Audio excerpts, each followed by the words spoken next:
Recording by Donald Finch. A Christmas Ghost on Rotuma by Hugh, Hastings, Romilly.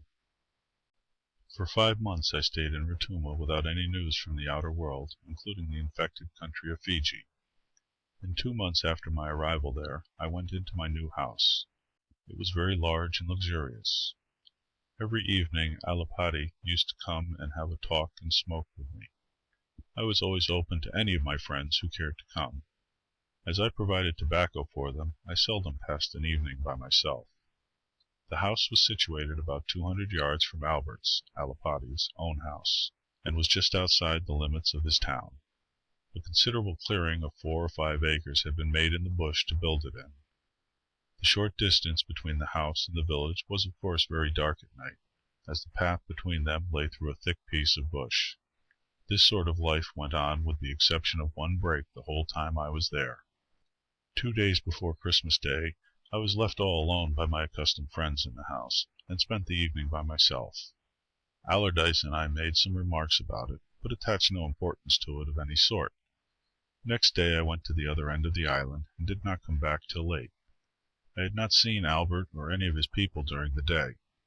In the evening I fully expected him up as a matter of course, but again no one made his appearance. I should have gone down myself to his house, as I thought that possibly a dance might be going on, which would account for no one making his appearance, but as it was raining heavily I did not go. I asked my native servants if anything was going on. They said there was no dance, and they did not know why Albert had not come. I saw by their manner that they knew something more, and I saw also that they were afraid to tell me what it was. I determined to see Albert early next day and find out everything from him. All that night we were annoyed by a harmless mad woman named Helena, who walked round and round the house crying, "Kimweli! Kimweli!" We thought nothing of it, as we were quite accustomed to her.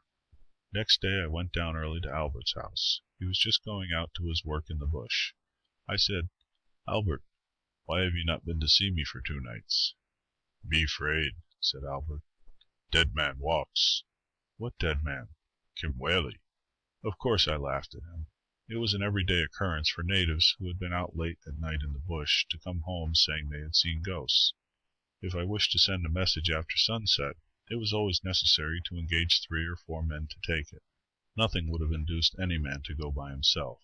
The only man who was free from these fears was my interpreter, Friday. He was a native, but had lived all his life among white people. When Friday came down from his own village to my house that morning, he was evidently a good deal troubled in his mind. He said, "You remember that man Kimweli, sir, that Tom killed?" I said, "Yes. Albert says he is walking about." I expected Friday to laugh, but he looked very serious and said, "Everyone in Matusa has seen him, sir. The women are so frightened they all sleep together in the big house." "What does he do?" said I. "Where has he been to? What men have seen him?" Friday mentioned a number of houses into which Kimweli had gone. It appeared that his head was tied up with banana leaves and his face covered with blood. No one had heard him speak. This was unusual, as the ghosts I had heard the natives talk about on other occasions invariably made remarks on some commonplace subject. The village was very much upset. For 2 nights this had happened, and several men and women had been terribly frightened. It was evident that all this was not imagination on the part of one man. I thought it possible that some madman was impersonating Kimweli, though it seemed almost impossible that anyone could do so without being found out. I announced my determination to sit outside Albert's house that night and watch for him. I also told Albert that I should bring a rifle and have a shot if I saw the ghost. This I said for the benefit of anyone who might be playing its part. Poor Albert had to undergo a good deal of chaff for being afraid to walk 200 yards through the bush to my house. He only said, "Bye, you see him too, then me laugh at you." The rest of the day was spent in the usual manner. Allardyce and I were to have dinner in Albert's house. After that we were going to sit outside and watch for Kimweli. All the natives had come in very early that day from the bush. They were evidently unwilling to run the risk of being out after dark. Evening was now closing in, and they were all sitting in clusters outside their houses. It was, however, a bright moonlit night, and I could plainly recognize people at a considerable distance. Albert was getting very nervous, and only answered my questions in monosyllables. For about 2 hours we sat there smoking, and I was beginning to lose faith in Albert's ghost, when all of a sudden he clutched my elbow, pointed with his finger. I looked in the direction pointed out by him, and he whispered, "Kimweli!" I certainly saw about 100 yards off what appeared to be the ordinary figure of a native advancing straight towards us. We sat still and waited. The natives sitting in front of their doors got closer together and pointed at the advancing figure. All this time I was watching it most intently. A recollection of having seen that figure was forcing itself upon my mind more strongly every moment, and suddenly the exact scene when I had gone with Gordon to visit the murdered man came back on my mind with great vividness. There was the same man in front of me, his face covered with blood and the dirty cloth over his head, kept in its place by banana leaves which were secured with fibre and cotton thread. There was the same man, and there was the bandage round his head, leaf for leaf and tie for tie, identical with the picture already present in my mind. "By Jove, it is Kimweli," I said to Allardyce in a whisper. By this time he had passed us, walking straight in the direction of the clump of bush in which my house was situated. We jumped up and gave chase, but he got to the edge of the bush before we reached him.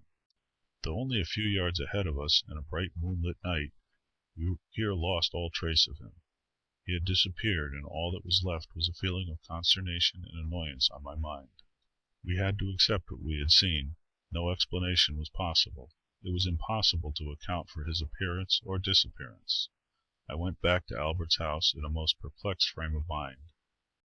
The fact of its being Christmas Day, the anniversary of Tom's attack on Kimweli, made it still more remarkable. I had myself only seen Kimweli 2 or 3 times in life, but still I remembered him perfectly, and the man or ghost, whichever it was who had just passed, exactly recalled his features. I had remembered too, in a general way, how Kimweli's head had been bandaged with rag and banana leaves. But on the appearance of this figure it came back to me exactly, even to the position of the knots. I could not then, and do not now, believe it was in the power of any native to play the part so exactly. A native could and often does work himself up into a state of temporary madness, under the influence of which he might believe himself to be anyone he chose. But the calm, quiet manner in which this figure had passed was, I believe, entirely impossible for a native, acting such a part, and before such an audience, to assume. Moreover, Albert and everyone else scouted the idea. They all knew Kimweli intimately, had seen him every day, and could not be mistaken. Allardyce had never seen him before, but can bear witness to what he saw that night. I went back to my house and tried to dismiss the matter from my mind, but with indifferent success. I could not get over his disappearance. We were so close behind him that, if it had been a man forcing his way through the thick undergrowth, we must have heard and seen him. There was no path where he had disappeared. I determined to watch again next night. Till 2 in the morning I sat up with Albert, smoking. No Kimweli made his appearance. Albert said he would not be seen again, and during my stay on the island he certainly never was. A month after this event I went on board a schooner bound for Sydney. My health had suffered severely, and it was imperative for me to go to a cooler climate. I can offer no explanation for this story. Till my arrival in England I never mentioned it to anyone. At the request of my friends, however, I now consent to publish it. I am not a believer in ghosts. I believe a natural explanation of the story to exist, but the reader, who has patiently followed me thus far, must find it for himself, as I am unable to supply one. End of A Christmas Story on Rotuma. Recording by Donald Finch, dafinch.com.